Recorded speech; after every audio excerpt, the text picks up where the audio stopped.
second part of this module. We could turn back to page 31, and we're going to look at over the learning objectives for this part of module 3.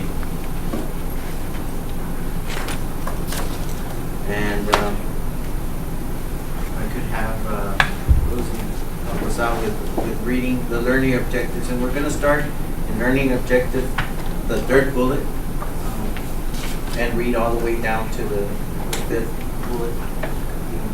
So start with the third one. Yes. Participants learn the difference between provision of service and strategic thinking as methods of identifying strategies for their agency. Participants understand proxy outcomes, outputs that stand in lieu of outcomes. Participants understand the importance of selecting strategies and services to be delivered by their agency that match identified community needs, resources, and desired outcomes. We're going to go over like three different topics here. So the first one was provisions of service, and then strategic thinking, methods of identifying strategies of the agency. We're also going to learn about proxy outcomes that stand in the lieu of outcomes, and also selecting strategies. So let's go ahead and turn to page number 42. That's where I said I had left off, and we're identifying strategies. So we've already identified our mission, our needs, and our outcomes. But what are these actions that the agency will plan to do? We come to the time that the agency must select strategies to achieve a desired outcome. The strategies can include a service or a series of services, advocacy activities, or other actions. So we're considering the plan, and here we are sitting in this table, and we're all having ideas of how it is that we're going to accomplish our mission. And we've earlier experienced the fact that everybody has different ideas. And even though we're driving towards Vegas again, but I want to eat a Whataburger, and I want to eat an In-N-Out, but we all are riding in the same vehicle. So we all have to stay together. We cannot our mission is still to get to Vegas. I cannot be going to Whataburger and then somebody else wants Subway. So it's important for us to be able to come together and plan, okay, we're going to have a stop here at KFC and everybody, but I don't like chicken, but still they have something else that you can eat there. But that's why we're planning, so that once we're driving, we don't follow off what our mission is, and we're not losing time, okay? So these are what we're doing. So at the very bottom there, you can see a picture of how people are getting together and they're planning and they're selecting strategies. So we have to, there on the box, one of the gentlemen saying, we have to add some more details to our plan. So he has these ideas, and he's saying we need more details, like how exactly are we going to do this? So the community action plan on the right there, it goes through three steps, but really that's not really how it happens. It has multiple steps and multiple levels and levels of complexity. So one, it says get funds. Number 2, abracadabra, and number 3, presto. Is that really how it happens? No, it doesn't. So this is just an idea. Do not rely on magic. Okay, we're gonna get the money and we're gonna get 30 people out of poverty, just like that. No, you gotta have specific tools and we talked about that, processes, and we gotta identify them, and we have to give duties and responsibilities to different individuals so that that can happen. So we're gathering knowledge right now. That's just what we're doing. We're doing surveys. We're throwing out ideas, and not only ideas. We're giving meaningful ideas that produce some kind of desired outcome. Looking off to the right on page number 43, we're talking about community action agencies are more than service providers. So we're not just here to pay somebody's bill. We have a desired outcome by us paying that bill, right? So as the agency considers its actions with its available resources targeted to achieve the identified outcomes for its families, communities, or the agency, will it be a service provider or self-sufficiency anti-poverty agent, or both? So here we have two columns, and on the left we have provisions of service model. So this is one way of thinking, and we're going to go over those. And then on the right there we have strategic thinking model. So we're going to look at both of them so that we can come up with a strategy that best serves our purpose. Okay, so if I could have a volunteer, would you like to volunteer in it? Okay, on the left-hand side, provisions for service model. Go ahead and read that first part of it. Agencies that are organized to meet specific short-term services such as emergency services, transportation, weatherization, sometimes serve many customers. The challenge is being able to identify long-term trends in the customer life. So here we see that an agency is providing some type of services, but we're trying to drive to a specific outcome, right? So this is how the thinking that we're using. So next, Mary. Providing services because funding is available can distract you from a more effective selection of services and strategies. So here we have an agency that's providing services that they sometimes lose track of what it is that they're driving towards. They're so concentrated and so focused on, okay, next person, let's pay their bill, that they lose focus of what their actual, and they lose the conversation, that they don't even talk to them anymore, to their client. So it's important to keep that in mind. Next. Failure to link activities together to form a comprehensive set of services and advocacy strategies may reduce your effectiveness in assisting customers to move out of poverty. So if you fail to link other services, that's why a customer or a client is sitting in front of a caseworker, because they're providing them some feedback and they're telling them what their need is, and that caseworker is supposed to be taking all that information in and identifying, oh, you have this need, I have the solution for that. You need to go to X agency or Y agency so that you can fulfill that need. So that's what that service. And we'll go deeper into that a little bit later. Continuing on, and Terry, can you read the last portion of that second side? Sometimes there are unintended consequences of doing the same services you always have done, enabling the continuation of poverty. And is that really what we're here for? Are we trying to enable people to continue in poverty? That's not our mission. So whenever we get wrapped around just providing the service and not really focusing on what our mission is, we lose our objective. Our objective or our outcome is not achieved because we have lost sight of it. So let's move on to the right side of the strategic thinking model and go over some of these strategies that help us fulfill our outcome better. So we'd like to have Rosie start with us again. The development of comprehensive strategies must include an understanding of the power of bundling services rather than providing services they need as isolated needs. Great, thank you. Eric? Next. Agencies must find ways to identify the combination of services that are most effective for helping change lives and support people out of poverty. Thank you, Terry. Annette? In addition to providing the right services, agencies must explore the impact of creating community engagement strategies, advocacy and policy change strategies, and other activities that are focused on reduction of poverty. Thank you. Terry, that's Agencies must strengthen partnerships to meet the needs that the agency cannot address alone.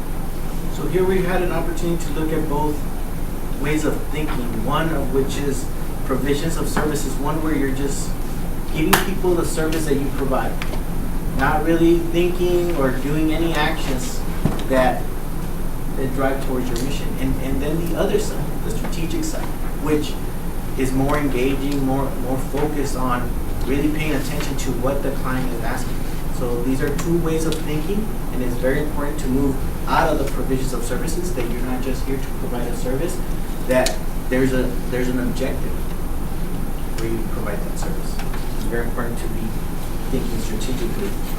So we're going to have an activity on next page, page 44, and what are our strategies?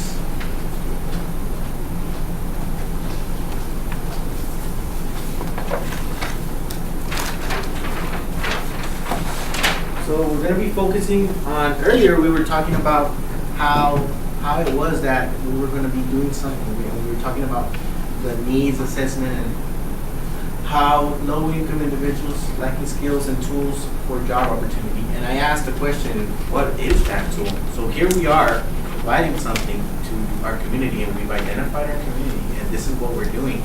So let's think strategically. And again, we're going to be giving you some instructions on how to go about doing this. Consider the needs identified in Module 2, and we've already discussed that. And the desired outcome that identifies earlier in this module. What activities, services, intervention, advocacy, etc. can your agency implement to achieve them?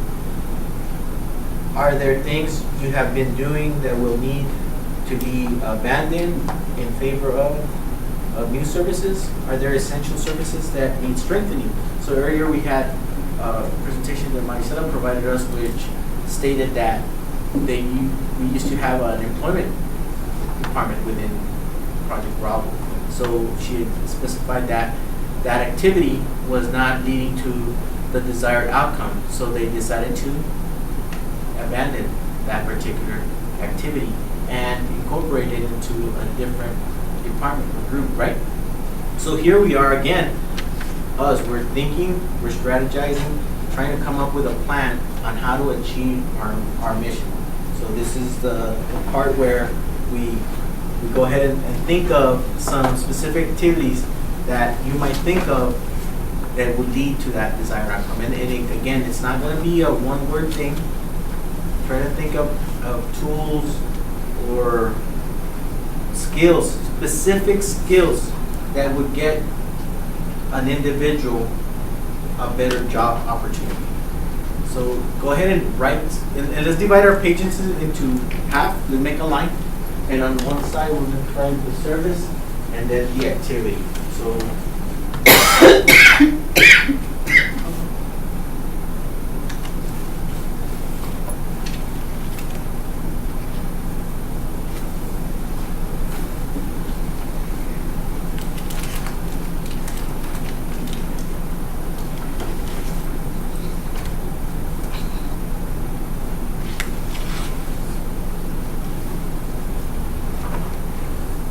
you guys can be thinking about specific services that we ourselves provide, because that need that we're trying to fill is definitely within our agency, right? We're trying to get individuals skills and tools for a better job opportunity. So whenever you're thinking about service, you can think about who's the individual that provides that service to that individual. Terry was giving us the example of employment agency. So who is that person that provides that? Is it a computer that walks you through the process? Or is it an actual individual, a caseworker that walks you through that process? That's what services? Yeah, Services, the services. agency? Okay. What services are you all providing? Are you providing counseling? Are you providing resume writing classes? What services are you providing to get that individual the skills or tools for them to be able to acquire a better job opportunity? And now that you've identified that service, link it in with a activity, an actual activity that they're performing.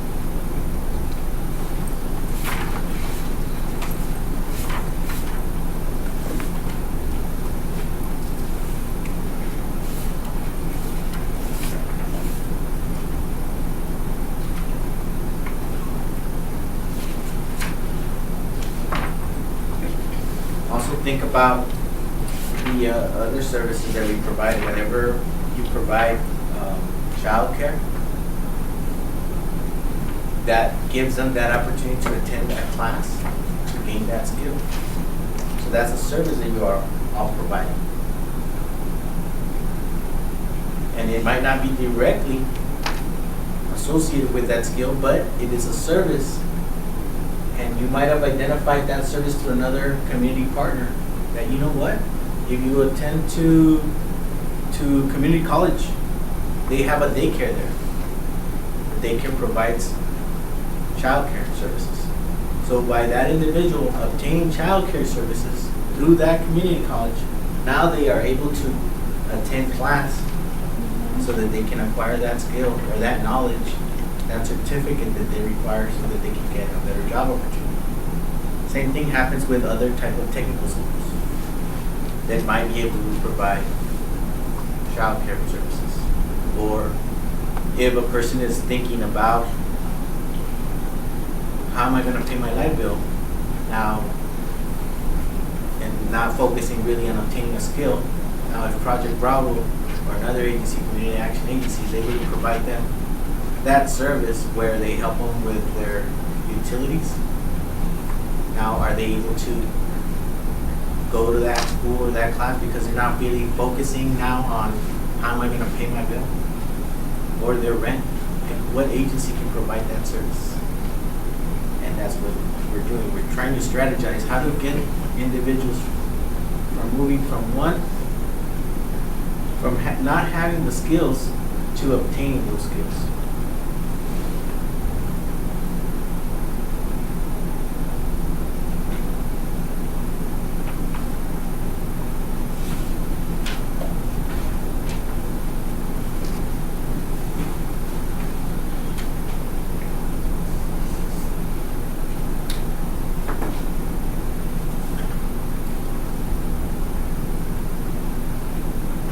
And I don't want to take too much of your time, but let's go ahead and wrap it up right there. And just go over some of them. If you wouldn't mind sharing. Mary, would you like to share one of your services? Provide? It doesn't have to be with the agency. Oh, no. It could be any system. I want to say maybe like housing counseling. It would be like how to be your first-time home buyer. Absolutely. So what activity would that individual be performing? Would you write something on the side Yes, of that? it would be, there's different organizations like the GCU banks, they offer that information. They do have sessions throughout El Paso. So they would have to attend that They would have to particular attend training. that to that training. And it is like a First time 4-day, yeah, the first time home buyer is like a 4-day class. class. Great. Rosie, do you have one that you'd like to share? Well, I put training, but it's like specific training. Yeah. Like Just identify one specific. for computers or books, they can have some books. If they want to go training like for office, any kind of Microsoft Office, definitely having that class. So what do you have to do or what activity would be associated with that for an individual to obtain that? I put like employment agencies. Okay, They great. can, Maybe find some jobs, agencies. but they like train you in the process of hiring. Okay, like on the job training. Definitely. Or a volunteer opportunity where they provide, within that, they can also provide that particular class where they teach you how to use Microsoft Word or Microsoft Excel. Excel or something like that. Definitely. Terry, do you have one that you'd like to share? Well, I'm sticking with like, we're doing this whole unemployment thing and getting them off. I mean, main thing is budgeting. I mean, you can get the job, but then if you don't know how to really, use that money to get out of poverty, you know, Absolutely. so budgeting is a service that we can provide, and basically they would have to go to a hands-on class and teach them how to budget, teach them how to save, you know, So not so on the- much counseling. On the left, here we have budgeting services or classes. Yeah, classes. And on the right, we have going to the classes themselves, right? Yeah, and actually doing going- activities. Yeah, and, you know, the activity that they would have to do is they would have to, you know, commit to, you know, maybe every month going or after every paycheck. Basically, literally going to the bank and putting money in a savings account so So that here you're tracking. they get to the habit of, you know, saving the money, putting it aside. So this is the services that we're providing, and this is linking the need, how we get people from their need. We're providing a service, and that service gets us to the desired outcome, right? So here we're linking that need with a service to get us to that desired outcome. So this is that linkage between them and three activities. So moving on to page 45, looking on top there, services and outputs. While a community action agencies are held accountable for producing outcomes, they also must demonstrate they have the capacity to achieve the results through effective and efficient management and delivery of service. It is clear that when we provide a service such as training program, a utility payment, or a ride, this service is not the same as a change that happens to the customers as a result of the service. The change or the outcomes are the customers who participate in training programs will increase skills. The customers who receive a utility payment will be able to avoid a utility shutoff. The customer who gets a ride gains access to other services and may therefore have improved health or other observable outcomes. So here we're seeing how the service that we provide gets us to the desired outcome, and they gave us some examples how the ones that participate in training increase their knowledge. Maybe they were familiar with Microsoft Excel, but now that they obtained a trainer or a refresher, now they're more proficient, or maybe they're able to perform their duties a lot faster because now they know how to manipulate all the tools available to them in that program. So here we're talking about the services and how they link us to a desired outcome.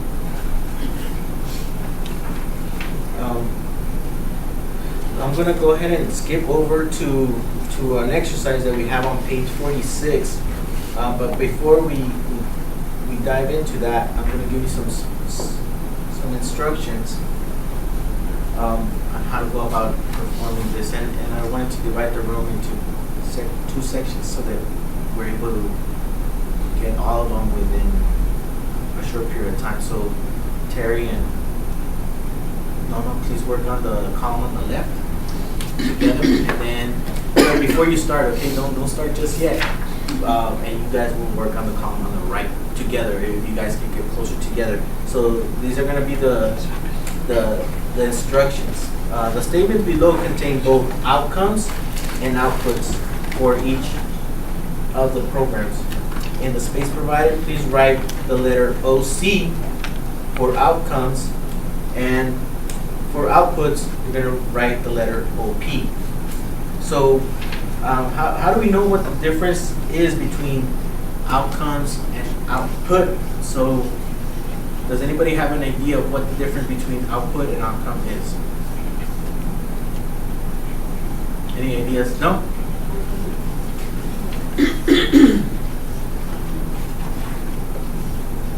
An outcome is what happens after you receive the service. An output is what you provide. So whenever you provide the accounting, you've provided something which is an output. But once they've received that, they've gained some knowledge, they gain some skills, so that's the outcome. So does anybody have a better view of what outcome and output is? Or do you all still have questions? If you're not clear, let's talk about it a little bit further. Any questions?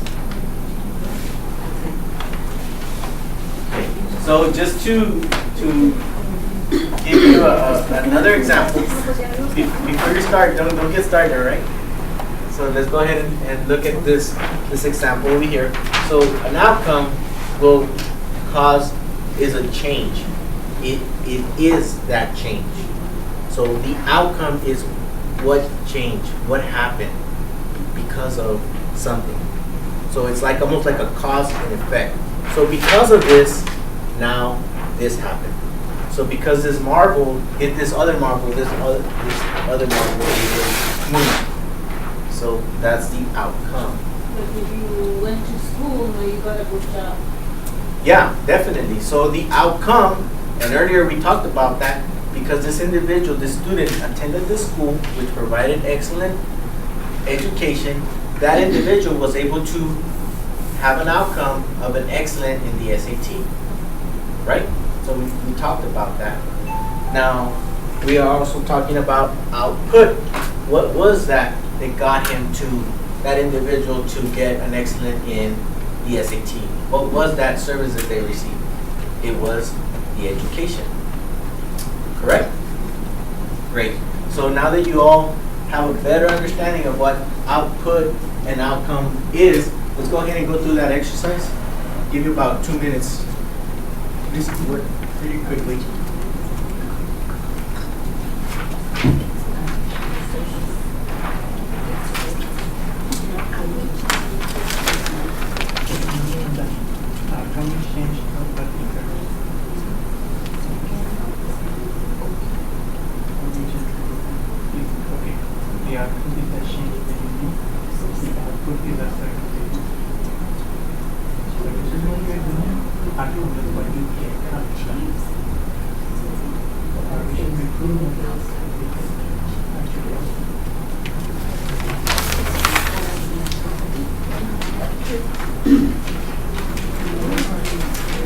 Oh, we have to do this.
We could work for 30 more seconds and then we'll start looking over these.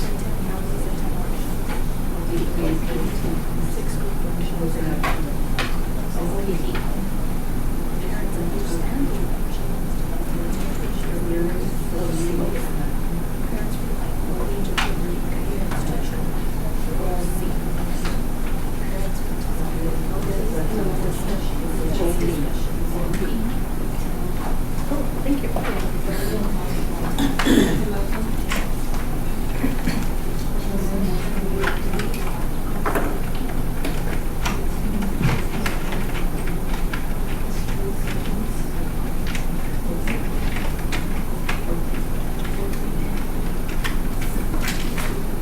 All right, and I'm sorry that I didn't give you guys more time for this, but just so that we can move on.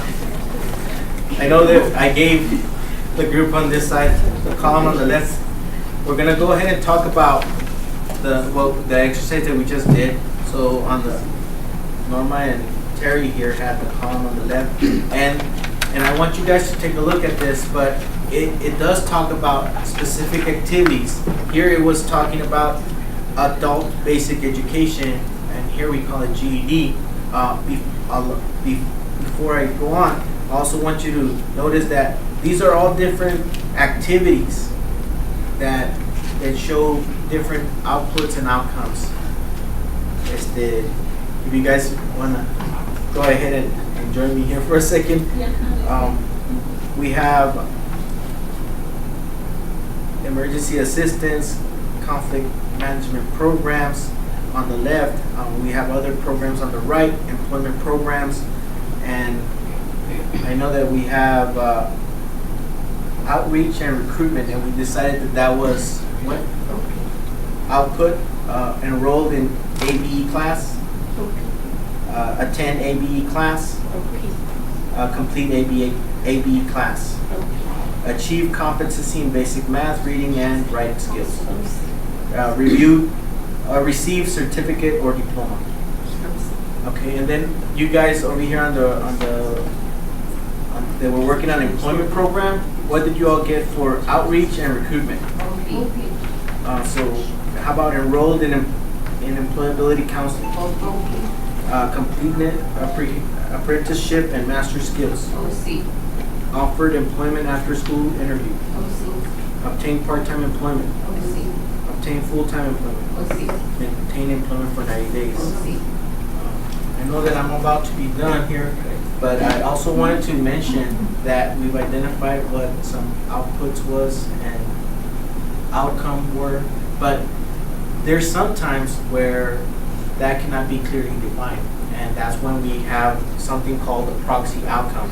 And on page 47, you'll see that proxy outcome is what lies or sits in the when you don't have a definite outcome. And some examples that you might hear are that individuals that receive a meal might get nutrition out of it. So for example, Meals on Wheels that delivers a meal to an elderly person, they go and drop off the meal, but it doesn't really tell us that they got the nutritional value out of that meal. But based on research, we can say that yes, that meal provided X amount of calories, vitamins and minerals for that individual. And we don't know that they ate it, but we can assume, based on research again, that the outcome was nutritional, a nutritional value. So that's what a proxy outcome is something that doesn't have a concrete or definite outcome. Earlier we went over some education that individual obtained a diploma. So that was something tangible they could hold on to. And there's a place on that, on our logic model, for proxy outcomes, and that will sit down here at the bottom right of our logic model. Whenever you don't have a definite outcome, you can say that if I don't have this definite outcome, this, based on research, this is my desired outcome. Right? And that's a proxy outcome. I'm going to put proxy outcome. So this is our lunch break right now. We're going to go ahead and go to lunch. I believe the lunch break is going to be 1 hour. So it is. Oh, sorry. Excuse me. So I'm sorry. The lunch break is going to be like 54 minutes or 56. Well, let's give them the hour. Okay. Just be back here at 1:05 or closely to there. Okay, that should be fine.